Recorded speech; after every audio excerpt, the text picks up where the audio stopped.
Hace 2 semanas vendí mi casa en el mayor secreto de mi vida. Ayer, mi familia le entregó solemnemente las llaves de esa misma casa a mi hija Gabriela como regalo de cumpleaños, creyendo que me estaban haciendo el favor más grande del mundo. Lo que no sabían es que yo, Ramón Ibáñez, de 68 años, había estado planeando esta situación durante meses. Cuando vean las caras de shock que pusieron al enterarse de que la casa ya no era mía, cuando entiendan que perdieron una fortuna por tratarme como un estorbo durante años, van a descubrir que este viejo, al que creían inútil, les preparó la lección más cara de sus vidas. La historia que voy a contarte empezó hace 3 años, cuando mi familia decidió que yo ya estaba demasiado viejo para tomar mis propias decisiones. Después de 45 años viviendo en la misma casa, después de criarlos a todos bajo ese techo, después de mantener esa propiedad impecable durante décadas, mis hijos llegaron a la conclusión de que papá necesitaba supervisión. Todo comenzó con pequeñas cosas. Mi hijo mayor, Fernando, empezó a aparecer sin avisar para revisar cómo estaba manteniendo la casa. «Papá», me decía, «veo que no cortaste el pasto esta semana». «Papá, el jardín está medio descuidado». «Papá, ¿no te parece que deberías contratar a alguien para que te ayude con estas cosas?» Mi hija Gabriela era más directa. Llegaba y reorganizaba mi cocina sin preguntarme. Cambiaba mis medicamentos de lugar porque, según ella, yo los tenía mal ordenados. Tiraba comida de mi heladera porque había pasado la fecha de vencimiento por 1 o 2 días. «Papá», me decía con esa sonrisa condescendiente que usan los adultos con los niños, «vos ya no te das cuenta de estas cosas. Por suerte estamos nosotros para cuidarte». Por suerte estaban ellos, como si yo fuera un inválido mental que no podía distinguir entre leche agria y leche fresca. Mi hija menor, Patricia, había adoptado una estrategia diferente. En lugar de venir a cambiarme las cosas del lugar, me llamaba todos los días para interrogarme sobre mi rutina. «¿Tomaste tus pastillas? ¿Comiste algo nutritivo? ¿Saliste a caminar? ¿Te acordaste de cerrar la puerta con llave?» Preguntas que me hacía como si fuera un adolescente irresponsable, no como si fuera un hombre de 65 años que había vivido solo durante los últimos 8 años, desde que murió mi esposa Elena. Pero el punto de quiebre llegó el año pasado, cuando decidieron que necesitaba una empleada doméstica. No me consultaron si quería una. Simplemente aparecieron un lunes por la mañana con Rosa, una señora de 50 años, y me informaron que ella iba a venir 3 veces por semana para ayudarme con la limpieza y la comida.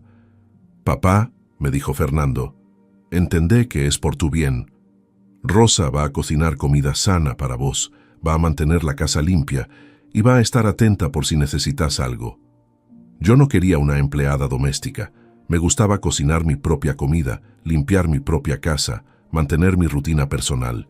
Pero mis hijos habían decidido que mis preferencias ya no importaban, que lo que importaba era lo que ellos consideraban mejor para mí. Rosa era una buena mujer, pero su presencia en mi casa cambió toda mi dinámica.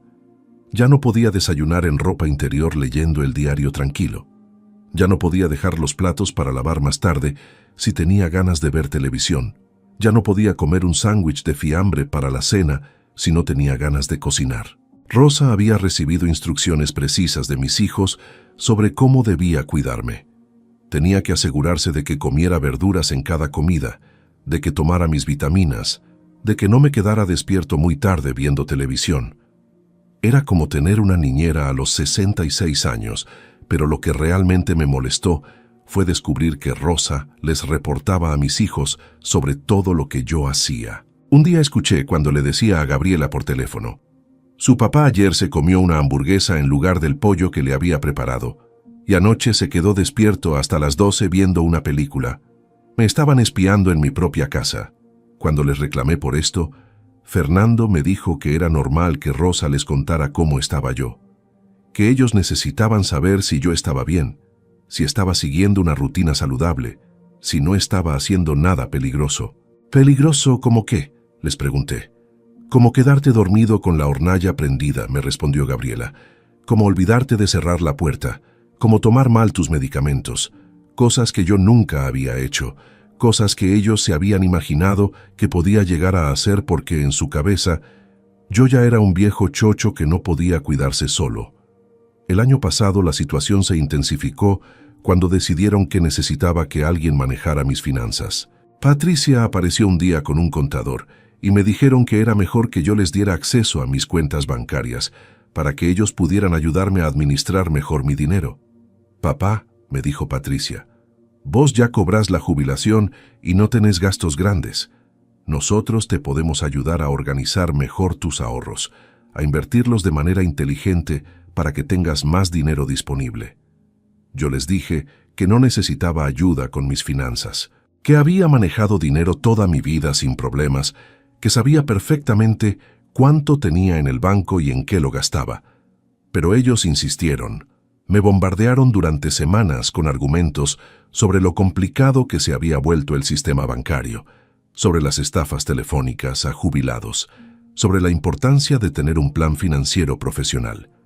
Al final, para que me dejaran en paz, les di acceso a una de mis cuentas, la cuenta donde tenía mis ahorros más pequeños. No sabían que yo tenía otras cuentas con mucho más dinero que había estado guardando durante años. Pero el acceso a esa cuenta les dio ideas. Empezaron a revisar en qué gastaba mi plata y a opinar sobre cada compra que hacía. «Papá, ¿por qué compraste un televisor nuevo? El que tenías funcionaba bien». «Papá, ¿para qué necesitas una aspiradora cara? Rosa puede traerla de ella». «Papá, ¿no te parece que gastas mucho en el supermercado? Podríamos hacer una lista de compras más eficiente». Cada peso que gastaba se había convertido en tema de debate familiar. Hace 6 meses llegaron a su conclusión final. Yo necesitaba mudarme a un lugar más apropiado para mi edad. Un lugar donde hubiera gente especializada en cuidar adultos mayores. Un lugar donde yo estuviera más seguro y mejor atendido. Un geriátrico. La primera vez que mencionaron el tema fue durante un almuerzo familiar. Estábamos todos reunidos en mi casa como cada domingo cuando Fernando sacó el tema muy casualmente. «Papá, estuvimos viendo algunas residencias para adultos mayores que están muy buenas. Lugares donde tenés actividades, donde podés hacer amigos de tu edad, donde tenés atención médica disponible las 24 horas. Yo les dije inmediatamente que no tenía ningún interés en mudarme a ningún lado, que mi casa era mi hogar, que ahí había vivido con Elena durante 20 años, que ahí quería quedarme hasta el día que me muriera. Pero ellos ya habían tomado la decisión. Solo me estaban informando, no pidiendo mi opinión. Durante los siguientes meses me llevaron a visitar 3 geriátricos diferentes, lugares lujosos, bien equipados, con jardines hermosos y personal amable. Me mostraban las habitaciones, las salas comunes, las actividades disponibles. «Mira, papá, acá podés jugar al ajedrez con otros jubilados. Acá tenés gimnasia para adultos mayores. Acá organizan excursiones los fines de semana». Hablaban como si me estuvieran ofreciendo vacaciones en un resort 5 estrellas, pero yo no quería vacaciones. Quería mi casa, mi rutina, mi independencia. El problema era que ellos habían dejado de verme como un adulto capaz de tomar sus propias decisiones. Para ellos yo me había convertido en una responsabilidad, en alguien que necesitaba ser cuidado y supervisado, y la casa había dejado de ser mi hogar para convertirse en el problema que había que resolver. Hace 4 meses, durante otro de esos almuerzos familiares, Gabriela me planteó la solución final. «Papá», me dijo, «estuvimos hablando y creemos que es hora de que vendas la casa. Es muy grande para vos solo, es mucho mantenimiento, y con la plata de la venta podés pagar un lugar muy lindo en cualquiera de las residencias que visitamos. Vender la casa». Mi casa, la casa que había comprado hace 40 años cuando Fernando era un bebé. La casa donde habían crecido mis 3 hijos. La casa que Elena había decorado con tanto cariño, donde habíamos celebrado cumpleaños, navidades, donde habíamos vivido los mejores años de nuestras vidas. «No voy a vender mi casa», les dije. «Papá», me respondió Fernando, «tenés que ser realista. Esta casa vale mucha plata. Si la vendés, podés vivir cómodamente en una residencia durante el resto de tu vida y además dejarle una buena herencia a tus hijos». Ahí estaba. la verdadera razón detrás de toda esta preocupación por mi bienestar. La casa valía mucha plata y ellos querían asegurar su herencia. Mi casa estaba ubicada en un barrio que se había revalorizado muchísimo en los últimos años. Lo que había comprado por $30,000 ahora valía más de $200,000. Una cifra que dividida entre 3 hijos representaba una herencia considerable. Pero yo no tenía intenciones de morirme pronto ni de regalar mi patrimonio en vida. Les dije que no iba a vender la casa y que si querían herencia iban a tener que esperar a que me muriera como todo el mundo. Esa respuesta no les gustó nada. Durante las semanas siguientes, las visitas se intensificaron. Venían con nuevas historias sobre ancianos que habían sufrido accidentes en sus casas. Me mostraban artículos de diario sobre robos en barrios residenciales. Me hablaban sobre la soledad y la depresión en adultos mayores que viven aislados. Toda una campaña de terror psicológico diseñada para convencerme de que vivir solo era peligroso. También trajeron testimonios, amigos de amigos que habían mudado a sus padres a residencias geriátricas y estaban felices con la decisión. Historias sobre viejitos que al principio se resistían pero después agradecían el cambio. «Papá», me decía Patricia, «nosotros solo queremos lo mejor para vos. Queremos que estés bien cuidado, que tengas compañía, que no tengas que preocuparte por mantener una casa tan grande. Lo mejor para mí, según la opinión de ellos, no según mis propias preferencias». Hace 3 meses decidieron cambiar de estrategia. Si yo no quería mudarme a una residencia, entonces la familia se iba a mudar conmigo. Gabriela se iba a venir a vivir a mi casa para cuidarme. «Papá», me anunció durante un almuerzo, «Rodrigo y yo hemos decidido que nos vamos a mudar acá. Así yo te puedo cuidar y vos no tenés que irte de tu casa». Rodrigo era el marido de Gabriela, un tipo silencioso que trabajaba en sistemas y que nunca había mostrado ningún interés particular en mi bienestar. La idea de que Gabriela y Rodrigo se mudaran a mi casa me horrorizó. Significaba perder completamente mi independencia, convertirme en un huésped en mi propia casa, tener que pedir permiso para cada cosa que quisiera hacer.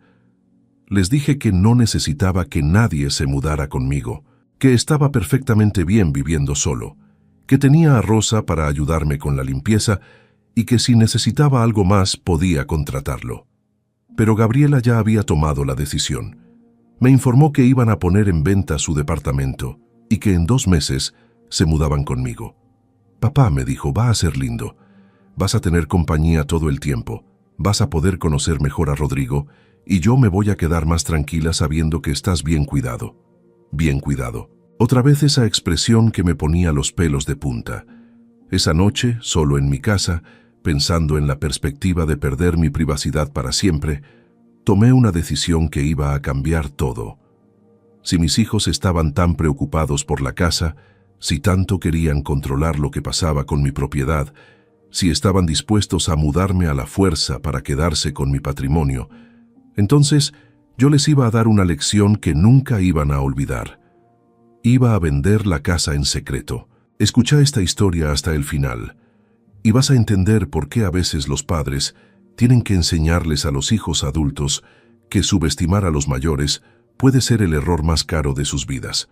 Contame también desde qué país me estás escuchando, porque esta historia les puede pasar a familias de cualquier parte del mundo donde los hijos confunden amor con control. Al día siguiente de tomar esa decisión, llamé a una inmobiliaria del centro, una empresa grande, seria, que no tuviera ninguna conexión con mi barrio para asegurarme de que mis hijos no se enteraran de lo que estaba haciendo. «Señor Ibáñez», me dijo la agente cuando le expliqué que quería vender mi casa, «¿tiene apuro por la venta?» «Sí», le respondí, «pero quiero que sea manejado con absoluta discreción. No quiero cartel de venta en la puerta. No quiero que se sepa en el barrio que la casa está en venta». «¿Hay algún motivo particular para tanta reserva?», me preguntó. «Digamos que es una situación familiar complicada», le expliqué. La agente me entendió inmediatamente. Trabajando en bienes raíces, probablemente había visto muchos casos similares.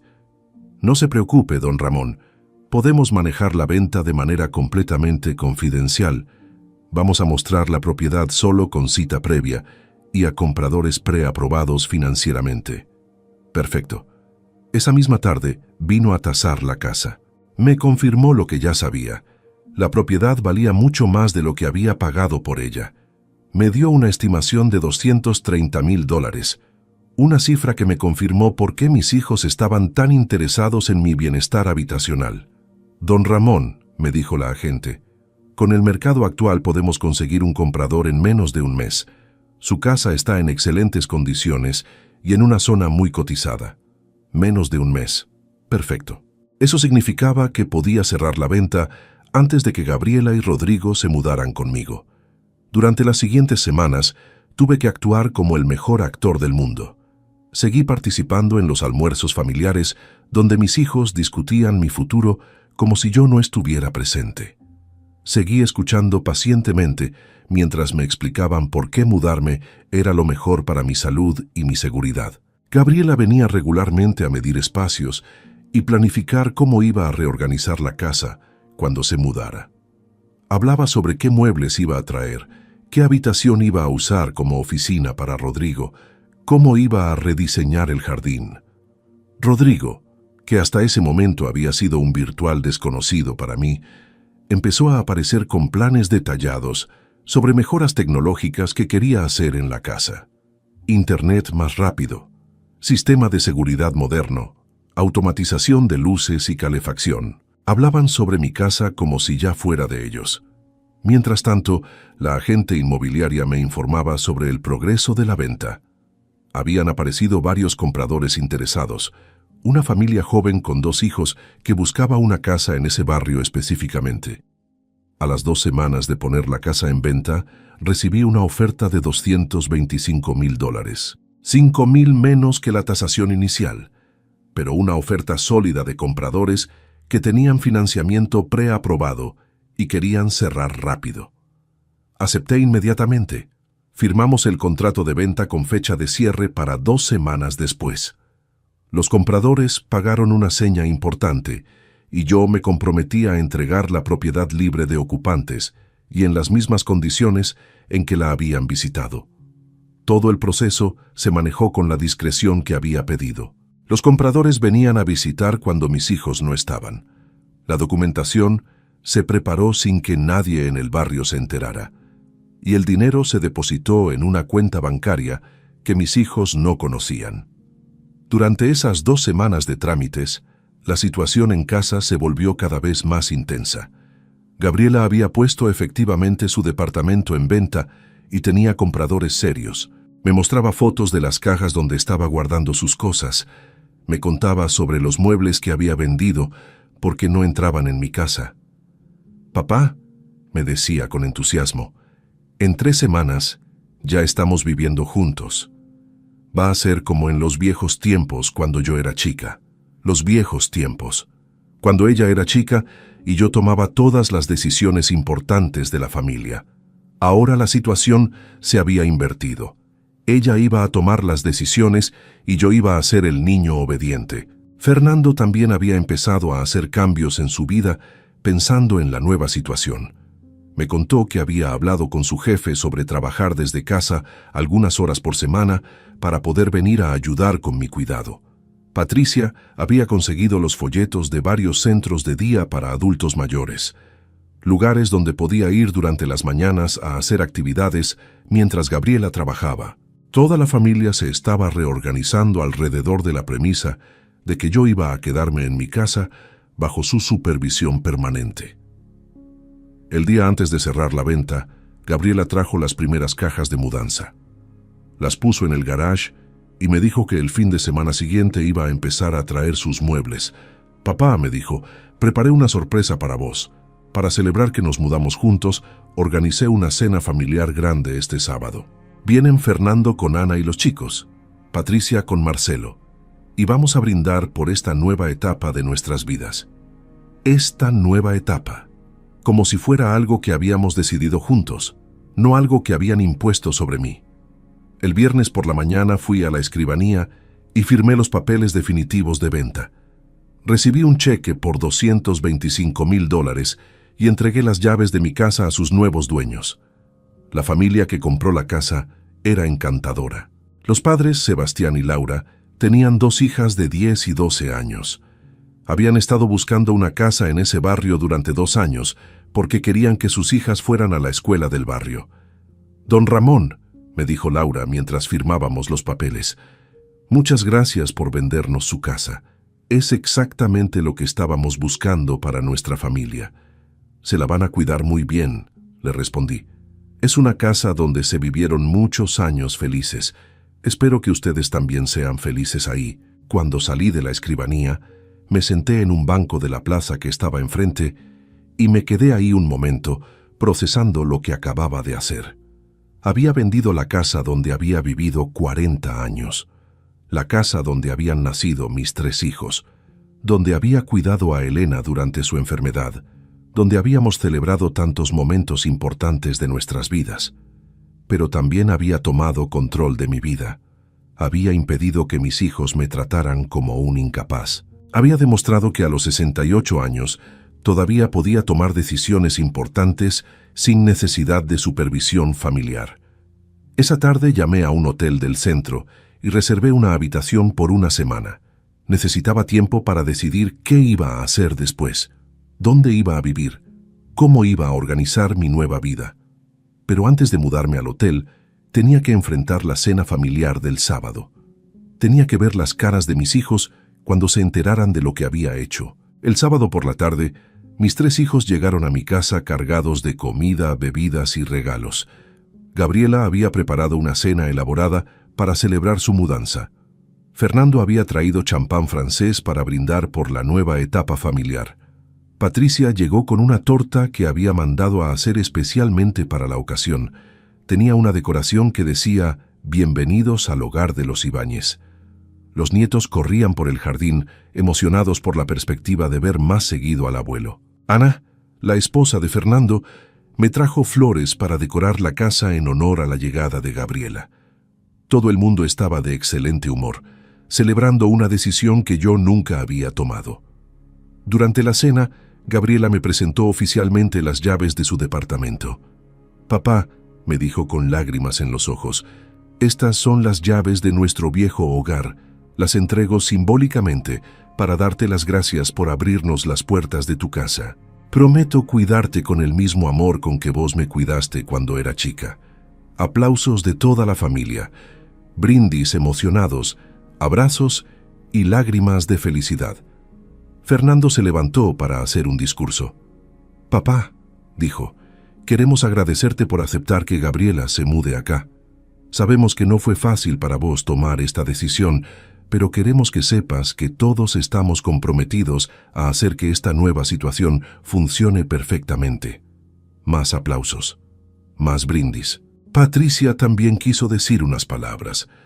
«Papá, para nosotros es una tranquilidad enorme saber que vas a estar bien cuidado. Gabriela es la mejor de las 3 para esta tarea y todos vamos a colaborar para que vos te sientas cómodo y feliz en esta nueva etapa». Cuando terminaron todos los discursos, cuando se sirvió la torta con la inscripción celebratoria, cuando se sacaron las fotos familiares para recordar este momento especial, yo pedí la palabra. «Chicos», les dije, «quiero agradecerles por toda esta celebración tan linda. Se nota que pusieron mucho cariño en organizar esta cena». Sonrisas de satisfacción. Gabriela me agarró la mano con emoción. «Pero hay algo que tengo que contarles», seguí. «Algo importante que va a cambiar un poco los planes que hicieron». «¿Qué cosa, papá?», me preguntó Fernando con curiosidad. «Vendí la casa». El silencio que siguió fue total. Nadie entendió inmediatamente lo que les había dicho. «¿Cómo que vendiste la casa?», preguntó Gabriela con una sonrisa confundida. «Lo que escucharon. Vendí la casa el viernes pasado. Ya no es mía. Los compradores se mudan el miércoles que viene». Las caras alrededor de la mesa empezaron a cambiar. La confusión se convirtió en shock, el shock en incredulidad, la incredulidad en pánico. «Papá», me dijo Fernando con voz temblorosa, «¿de qué estás hablando? ¿Cómo vas a haber vendido la casa sin consultarnos? Porque es mi casa, hijo, y a los 68 años todavía tengo derecho a tomar mis propias decisiones sobre mi propiedad». «Pero papá», gritó Gabriela, «yo vendí mi departamento, tengo las cajas empacadas, Los nuevos dueños se mudan a mi departamento el martes. Sí, hija, ya sé. Es un problema que vas a tener que resolver. Patricia se puso blanca como un papel. Papá, ¿dónde vas a vivir vos? Eso es algo que voy a decidir yo solo, sin comités familiares de asesoramiento. El shock inicial se convirtió rápidamente en enojo. Fernando fue el primero en explotar. Papá, ¿cómo pudiste hacer algo tan irresponsable? ¿Te das cuenta de que acabas de tirar a la basura el patrimonio de toda la familia? ¿El patrimonio de toda la familia?, le pregunté. ¿Desde cuándo mi casa es el patrimonio de toda la familia? Desde siempre, papá. Esa casa es nuestra herencia, es el futuro económico de nuestros hijos. Ah, ahí está la verdad. No les preocupaba mi bienestar. Les preocupaba su herencia. Gabriela empezó a llorar desesperadamente. Papá, ¿qué vamos a hacer? ¿Dónde vamos a vivir Rodrigo y yo? Entregamos el departamento. No tenemos a dónde ir. Hija, le dije con la mayor tranquilidad posible, durante 3 meses ustedes tomaron decisiones sobre mi vida sin consultarme. Decidieron que era demasiado viejo para vivir solo. Decidieron que necesitaba supervisión. Decidieron mudarse a mi casa sin preguntarme si yo quería esa compañía. «Pero lo hicimos por tu bien», gritó Fernando. No, lo hicieron por su tranquilidad. Lo hicieron porque querían controlar mi vida y asegurar su herencia. Patricia, que hasta ese momento había estado en shock silencioso, finalmente encontró su voz. «Papá, esto es una locura. ¿Vendiste la casa solo para lastimarnos? ¿Para vengarte? No la vendí para lastimarlos. La vendí para demostrarles que a los 68 años todavía soy capaz de tomar mis propias decisiones. Que no necesito que ustedes manejen mi vida como si fuera un niño». «¿Y la plata?», preguntó Fernando. «¿Qué hiciste con los $200,000 de la venta?» «225,000», lo corregí. «Y esa plata es mía. Voy a hacer con ella lo que se me dé la gana». La cena familiar se había convertido en una pesadilla. Los nietos miraban sin entender por qué todos los adultos estaban gritando. Ana trataba de calmar a Fernando, que estaba al borde de un ataque de nervios. Rodrigo, que había estado silencioso durante toda la discusión, finalmente habló. «Ramón», me dijo, «¿te das cuenta de que Gabriela y yo no tenemos a dónde ir? ¿Te das cuenta de que nos dejaste en la calle?» «Rodrigo», le respondí, «durante 3 meses ustedes planearon mudarse a mi casa sin preguntarme una sola vez si yo estaba de acuerdo. Ahora van a tener que hacer planes nuevos, pero esta vez sin contar con que yo voy a aceptar pasivamente lo que ustedes decidan». Gabriela me miró con una mezcla de furia y desesperación que nunca había visto en su cara. «Papá», me dijo entre lágrimas, «nosotros te amamos. Todo lo que hicimos fue porque te queremos y nos preocupamos por vos. Si me aman, hija, respeten mis decisiones. Si se preocupan por mí, pregunten qué es lo que yo quiero antes de decidir lo que es mejor para mí». «Pero papá», insistió Fernando, «¿no entendés que vendiendo la casa nos cagaste a todos? ¿No entendés que esa casa era nuestro futuro?» «Fernando, esa casa era mi presente, era mi hogar, mi independencia, mi espacio personal. Ustedes la veían como su futuro económico, no como mi vida actual». La discusión siguió durante 2 horas más. Hubo lágrimas, gritos, recriminaciones y súplicas. Mis hijos trataron de convencerme de que anulara la venta, de que buscara la manera de recuperar la casa, de que por lo menos les dijera qué iba a hacer con la plata. Pero yo no cedí en nada. A las 11 de la noche, cuando finalmente se fueron, me quedé solo en mi casa por última vez. Sentado en el sillón donde Elena y yo habíamos visto televisión durante años, rodeado de los muebles que íbamos a tener que vender o donar en los próximos días. Era triste despedirse de tantos recuerdos, pero también era liberador saber que había recuperado el control de mi vida. Al día siguiente, Gabriela apareció temprano por la mañana. Venía sola, sin Rodrigo, con los ojos rojos de haber llorado toda la noche. «Papá», me dijo, «necesito que hablemos con tranquilidad, sin gritos, sin reproches. Solo necesito entender qué vamos a hacer». Se sentó en la cocina y me contó la dimensión real del problema que había creado.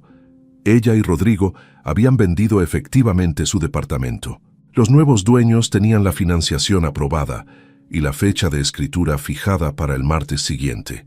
Si no se mudaban conmigo, iban a quedar literalmente en la calle.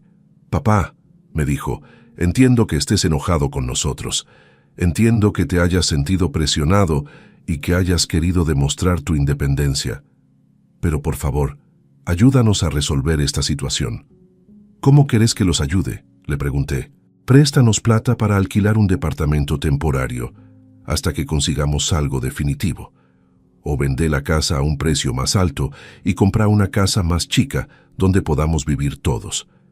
Le expliqué que ya era demasiado tarde para esas soluciones, que la venta estaba cerrada, que los nuevos dueños ya habían pagado y que el miércoles se mudaban. En cuanto a prestarles plata, le dije que no estaba dispuesto a financiar las consecuencias de decisiones que habían tomado sin consultarme. Gabriela se puso a llorar otra vez. «Papá, ¿cómo pudiste hacernos esto? Nosotros siempre te cuidamos, siempre nos preocupamos por vos». «Me cuidaron como si fuera un incapaz», le respondí. «Se preocuparon por mí como si fuera un niño que no podía tomar sus propias decisiones». «Pero papá, vos tenés 68 años. Es natural que nosotros querramos asegurarnos de que estés bien». «Gabriela, a los 68 años todavía soy un adulto funcional. Manejo mis finanzas, mantengo mi casa, me cuido la salud, tomo decisiones racionales. No necesito niñeras». Esa conversación duró 3 horas. Al final, Gabriela se fue sin haber conseguido nada. Ni plata prestada, ni promesas de ayuda, ni reversión de la venta.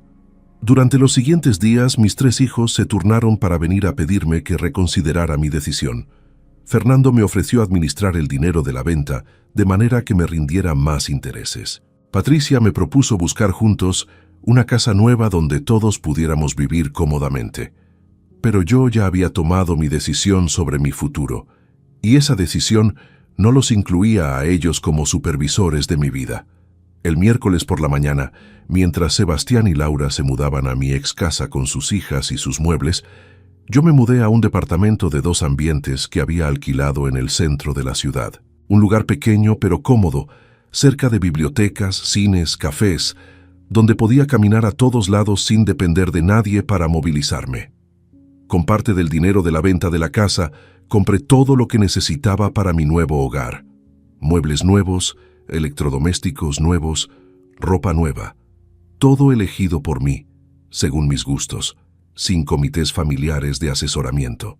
El resto del dinero lo invertí en un plan de jubilación privado, que me garantizaba un ingreso mensual cómodo hasta el día de mi muerte. Dinero que nadie más podía tocar, dinero que me aseguraba independencia económica total. Durante las primeras semanas en mi nuevo departamento, mis hijos me llamaban constantemente. Querían saber cómo estaba, si necesitaba algo, si había reconsiderado la posibilidad de mudarme con alguno de ellos. Pero las llamadas tenían un tono diferente. Ya no me hablaban como a un incapaz que necesitaba supervisión. Me hablaban como a un adulto del que habían perdido el control y al que tenían que volver a conquistar. Hace un mes, Fernando vino a visitarme a mi nuevo departamento. Era la primera vez que venía a verme desde la noche de la cena familiar desastrosa. «Papá», me dijo mirando mi living nuevo, «tengo que reconocer que armaste un lugar muy lindo». «Gracias, hijo». «Papá», siguió, «quiero pedirte perdón por la forma en que manejamos toda la situación de tu casa. Tal vez fuimos demasiado presionantes». «Tal vez», le respondí. «¿Podríamos empezar de nuevo?», me preguntó. «¿Podríamos tener una relación donde respetemos más tus decisiones?». «Podríamos intentarlo», le dije, «pero con reglas claras. Yo tomo mis propias decisiones sobre mi vida, mi dinero y mi futuro. Ustedes pueden opinar cuando les pida opinión, pero no van a imponer sus criterios sobre los míos». Fernando aceptó esas condiciones. Gabriela y Patricia tardaron más en aceptarlas, pero eventualmente también se adaptaron a la nueva dinámica. Ahora nos vemos regularmente, pero en términos de igualdad. Ellos me visitan a mi departamento cuando yo los invito. Me llaman para saber cómo estoy, no para interrogarme sobre mis actividades. Me dan consejos cuando se los pido, no cuando ellos creen que los necesito. La diferencia es enorme. He recuperado mi dignidad como adulto, y ellos han recuperado a su padre como persona, no como responsabilidad. ¿Extraño mi casa? Por supuesto. Extraño el jardín donde Elena plantaba flores. Extraño el taller donde arreglaba cosas. Extraño la cocina grande donde cocinaba para toda la familia los domingos. Pero no extraño la sensación de ser tratado como un incapaz. No extraño que revisaran mis decisiones como si fuera un adolescente irresponsable. No extraño sentirme como un huésped en mi propia casa. El departamento donde vivo ahora es más chico, pero es completamente mío. Cada mueble fue elegido por mí. Cada decisión de decoración refleja mis gustos. Cada cambio que hago es porque yo quiero hacerlo. Hace 2 semanas me crucé con Sebastián, el nuevo dueño de mi ex casa, en el supermercado del barrio. Me contó que sus hijas están felices en la nueva escuela, que Laura está armando un jardín hermoso, que están muy contentos con la compra. «Don Ramón», me dijo, «muchas gracias otra vez por vendernos la casa. Es perfecta para nuestra familia». «Me alegra que la estén disfrutando», le respondí. Elena habría estado contenta de saber que otra familia está siendo feliz ahí. Ayer cumplí 69 años. Mis hijos me organizaron una cena de cumpleaños en mi departamento. Vinieron con regalos, comida, torta y buenas intenciones. Pero esta vez la celebración fue diferente. No hubo decisiones tomadas sobre mi futuro sin consultarme. No hubo planes impuestos sobre mi vida. No hubo condescendencia ni tratamiento infantil. Me preguntaron qué quería hacer para festejar mi cumpleaños. Me pidieron opinión sobre dónde quería cenar. Respetaron mis decisiones sobre los regalos que quería recibir. Una celebración entre adultos que se respetan mutuamente. Durante la cena, Gabriela me dijo algo que me emocionó. «Papá», me dijo, «quiero pedirte perdón por todos los errores que cometimos. Creo que nos asustamos cuando vimos que te estabas haciendo mayor y reaccionamos tratando de controlarte en lugar de acompañarte. Es la primera vez que alguno de mis hijos reconoce que el problema no era mi edad, sino su forma de reaccionar ante mi edad». Patricia también se disculpó. «Papá», me dijo, «durante mucho tiempo confundimos cuidarte con controlarte. Ahora entendemos la diferencia». Y Fernando, que había sido el más insistente con el tema de la mudanza forzosa, me sorprendió con su reflexión.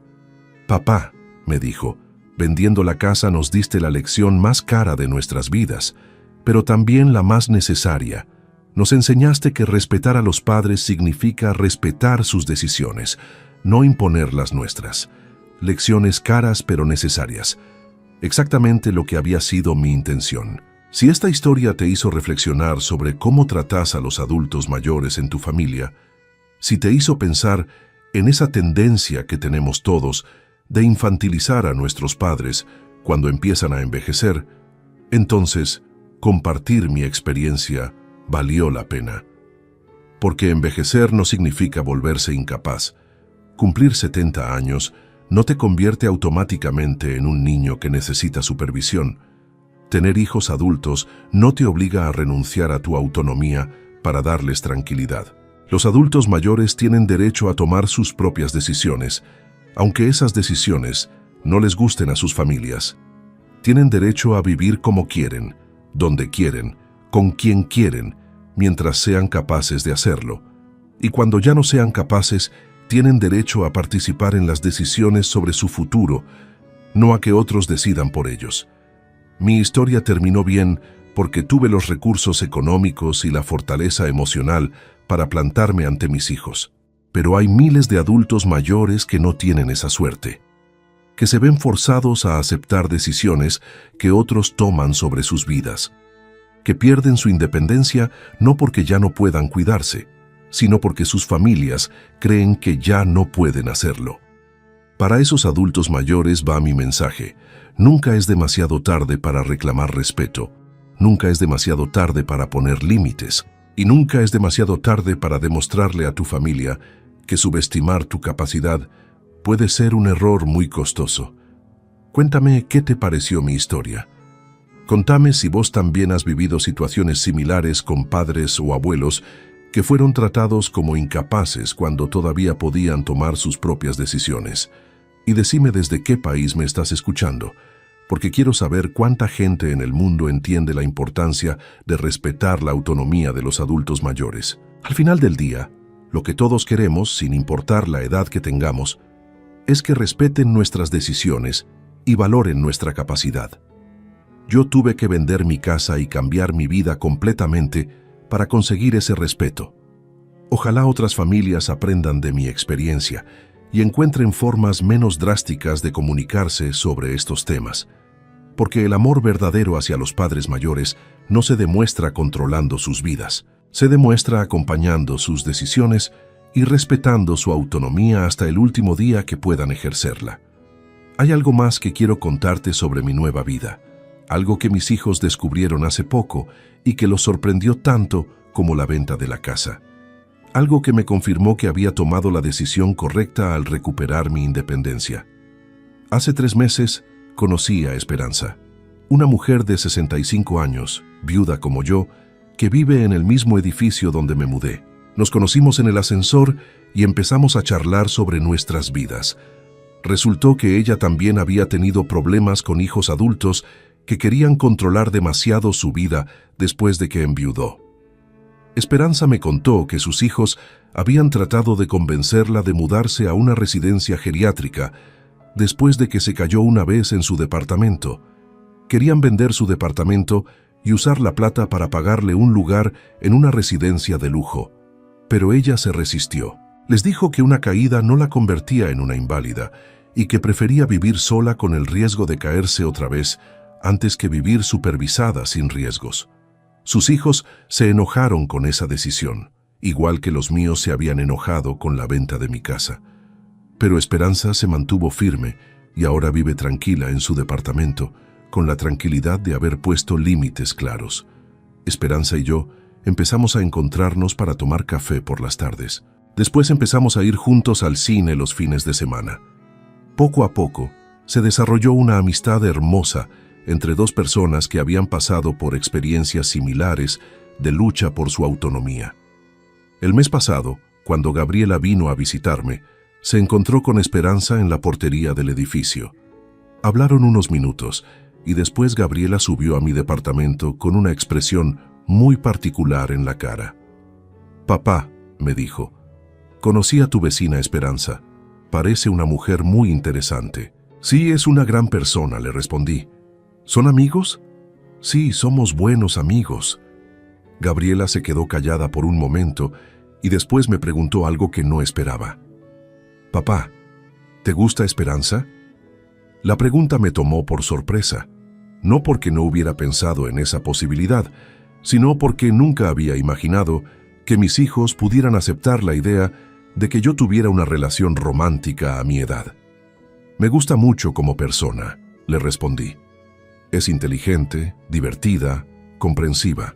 Hemos pasado por experiencias similares y nos entendemos muy bien. ¿Y cómo algo más que amigos?, insistió Gabriela. Esperanza y yo somos 2 adultos libres, le dije.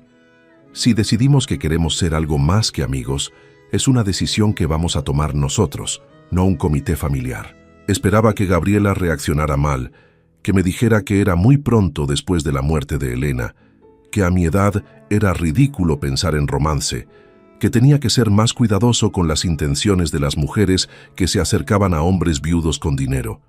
Pero me sorprendió.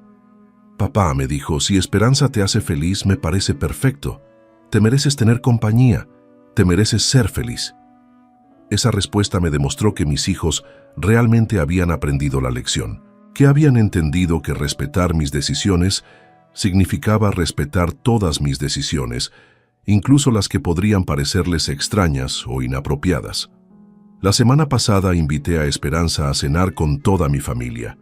Fue la primera vez en años que organizaba una cena familiar donde yo tenía el control total de la situación, donde yo decidía quién venía, qué se cocinaba, de qué se hablaba. Esperanza encajó perfectamente con mis hijos y mis nietos. Les contó historias divertidas de su juventud, les mostró fotos de sus viajes, los hizo reír con anécdotas de sus experiencias como maestra de escuela primaria. Durante la cena, Fernando me dijo algo que me emocionó. Papá, me dijo, verte tan contento me hace feliz. Antes, Cuando vivías en la casa parecías preocupado todo el tiempo. Ahora te veo relajado, sonriente. Es que ahora vivo mi vida según mis propias reglas, le respondí. Ya no tengo que estar defendiendo constantemente mi derecho a tomar decisiones. Al final de la cena, Patricia me llevó aparte y me hizo una confesión importante. Papá, me dijo, quiero pedirte perdón otra vez por todo lo que pasó el año pasado. Ahora que veo lo feliz que estás en tu nueva vida, me doy cuenta de lo equivocados que estuvimos. ¿Qué fue lo que más los asustaba de que yo viviera solo?, le pregunté. Creo que nos asustaba la idea de perderte, me respondió. Pensábamos que si no te controlábamos, algo malo te iba a pasar y nos íbamos a sentir culpables. Pero al tratar de evitar que me pasara algo malo, me estaban haciendo algo malo, le dije. Sí, ahora lo entiendo. Confundimos amor con control. Esta mañana, mientras desayunaba en mi balcón leyendo el diario, pensé en todo lo que había cambiado en mi vida durante este último año. Había perdido una casa que amaba, pero había ganado una libertad que había olvidado que existía. Había tenido que enfrentar a mis hijos de una manera dolorosa, pero había conseguido que me respetaran como adulto. Había tenido que empezar de cero a los 68 años, pero había descubierto que empezar de cero puede ser una experiencia liberadora cuando se hace por elección propia.